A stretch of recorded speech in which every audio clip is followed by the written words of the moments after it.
જ્યારે પણ અમે ભાવનગરથી આવીએ ને એટલે આ શાક બને જ મારા ઘરે. તો આજે આપણે જામફળ એટલે કે જમરૂખનું શાક બનાવવાના છીએ. જામફળનું શાક તો બધા બનાવતા જ હોય છે, પણ અમુક એવી રીતથી હું બનાવીશ ને જેથી કરીને મોઢામાં બિયાઈ ના આવે અને બધાને ભાવે. કારણ કે પહેલાં એવું જ હતું, હું નાની હતી ને તો મારા ઘરે બનતું, મારા મમ્મીને એ લોકો જામફળના બિયા નાખીને એટલે આ રીતે શાક બનાવતા. પણ મારા સાસુ મને આ વચ્ચેનો જે ભાગ છે ને બીનો, એ આ રીતે કાઢીને શીખવાડ્યું મને બનાવતા. અને પછી મને જે ભાવ્યું છે ને, તો હવે તો એટલું બધું ભાવવા લાગ્યું છે ને, તો આજે હું એ રીત તમારી સાથે શેર કરીશ કે બિયાઈ મોઢામાં નહીં આવે અને ખાવાની બહુ જ મજા આવશે અને એકદમ ચટપટું અને ખાટું મીઠું બનશે.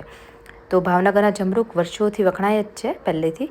તો આ રીતના ભલે જમરૂખ અત્યારે નાના છે, પણ જે એકદમ પીળા ને એવા છે એટલે એકદમ સરસ ચડેલા છે, એકદમ મીઠા એવા. અને આ થોડોક ખટાશ પડતોય ભાગ હશે અંદર, એટલે ખાટા મીઠા હશે તો વધારે સારા લાગશે. તો આ રીતે એને સરસ રીતે ધોઈ લીધેલા છે અને વચ્ચેનો ભાગ આ રીતે કાઢી અને પછી હું સુધારીશ. તો એનાથી ટેસ્ટ બહુ જ સરસ આવતો હોય. એટલે જે લોકોને નહીં ભાવતું હોય ને જમરૂખનું શાક, એ આ રીતે બનાવશે ને તો એ લોકોને 100% ભાવવા લાગશે. તો ભાવનગરથી અમે લોકો લઈને આવ્યા છીએ. તો અત્યારે હું 3 જણને થાય ને એટલું શાક બનાવું છું અને આ રીતે મેં નાના નાના પીસ કરી દીધેલા છે. તો આરામથી 3 જણા ખાઈ શકશે. તો અહીંયા મેં 3 ચમચી જેટલું તેલ મૂકેલું છે. તમે 2 થી 3 ચમચી તેલ મૂકી શકો. વઘાર એકદમ સિમ્પલ જ છે, પણ ટેસ્ટ બહુ જ સરસ આવશે આ રીતે. હવે અડધી ચમચી રાઈ નાખી દઈએ તેલ થઈ જાય એટલે. અને રાઈ એકદમ સરસ ફૂટી જાય ને પછી એના અંદર અડધી ચમચી જેટલું આપણે જીરું એડ કરી દેવાનું છે. અહીંયા કોઈ પણ જાતના હું ખડા મસાલા એટલે કે સૂકા મસાલા યુઝ નથી કરતી, તો પણ આ શાક એકદમ ટેસ્ટી બનશે. હવે જીરું નાખ્યા પછી આપણે 5-6 લીમડાના પાન અને નાની અડધી ચમચી જેટલી હળદર એડ કરી દઈશું અને તરત જ આપણે એના અંદર જમરૂખ અંદર નાખી દેવાના છે. તો મસાલો એ સિમ્પલ છે, શાક એ સિમ્પલ છે, પણ ખાવામાં એકદમ સરસ. અને આ રેસીપી એવી છે ને કે બહુ ઇન્સ્ટન્ટ બની જશે, એકદમ જલ્દીથી, બિલકુલ વાર નહીં લાગે. કારણ કે અહીંયા મેં પાકા જમરૂખનો યુઝ કરેલો છે. જો તમે એકદમ કાચા જમરૂખનો યુઝ કરતા હોય ને તો થોડી વાર લાગશે ચડતા. આ બિલકુલ ટાઈમ નહીં લાગે અને ખાટું મીઠું એટલું બધું સરસ બનશે ને.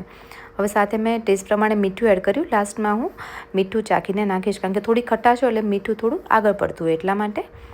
હવે આપણે એને 1 મિનિટ માટે આ રીતે સાતળી લેવાનું છે. તો જો સરસ સતળાઈ ગયું છે આપણું શાક. પછી જ પાણી એડ કરજો, જેથી કરીને જમરૂખની જે સ્વાદ હોય ને એકદમ બન્યો રહેશે, બિલકુલ ફીકું નહીં લાગે. અને આ રીતે મેં આમ 2 કપ જેટલું પાણી અને આમ જોઈએ તો 1 ગ્લાસ જેટલું પાણી અંદર એડ કર્યું છે. થોડું બચ્યું છે પછી મેં પાછળથી એડ કરી દીધેલું છે એને પણ, એટલે 1 ગ્લાસ જેટલું પાણી અંદર એડ કર્યું છે. આના રસાની અંદર ભાત બહુ જ સરસ લાગશે. આપણે કેમ દાળ ભાત ખાતા હોય એમ આ શાકની અંદર રસો જે હોય ને એની સાથે તમે ખાશો ને ભાત, તો બહુ જ ટેસ્ટી લાગતા હોય. મને તો ખરેખર બહુ ભાવવા લાગ્યું છે. તો મને થયું લાવો ને, આ ભલે ઇઝી છે પણ તમારી સાથે આ રેસીપી શેર કરું તો તમને લોકોને મજા આવશે. હવે અહીંયા મેં ગોળ લઈ લીધેલો છે આ રીતે ઝીણો ઝીણો સુધારીને. તો આ રીતે પાણી જો એકદમ ઉકળી ગયું છે પછી જ તમારે એના અંદર ગોળ એડ કરવાનો. એટલે આ રીતે અત્યારે તમને રસો ભલે પતલો લાગે પણ ધીરે ધીરે આ રસો ઘટ્ટ થવા લાગશે. તો આમાં ગોળ જ નાખવામાં આવે છે, ખાંડનો યુઝ ના કરતા, એટલે રસો એકદમ સરસ ઘટ્ટ થશે.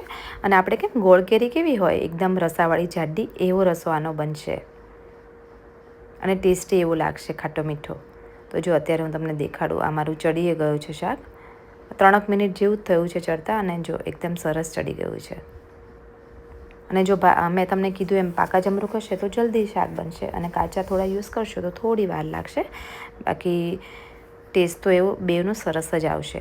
હવે આપણે થોડું, મને મીઠું ઓછું લાગ્યું તો મેં મીઠું એડ કર્યું અને આ રીતે સરસ રસો જાડો થઈ જાય અને શાક ચડી જાય ને પછી આપણે એના અંદર 1 ચમચી લાલ મરચું અને 1 ચમચી ધાણા જીરું એડ કરી દઈએ.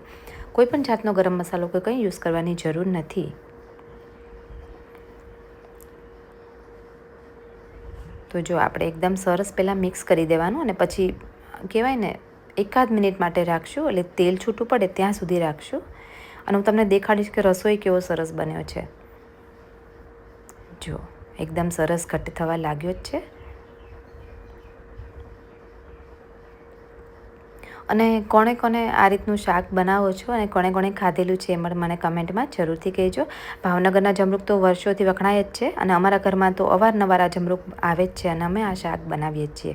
તો તમે પણ ભાવનગરના છો અને આ શાક બનાવતા હોય તો 100% મને કમેન્ટ કરજો. તો આ રીતે સરસ જો ઉપર તેલ છૂટું પડી જાય પછી આપણે ઝીણી સુધારેલી કોથમીર અંદર એડ કરી દઈએ. તો આપણું જામફળનું શાક બનીને રેડી થઈ ગયું છે. તો ચલો ફરી મળીએ એક નવી રેસીપી સાથે. Thank you.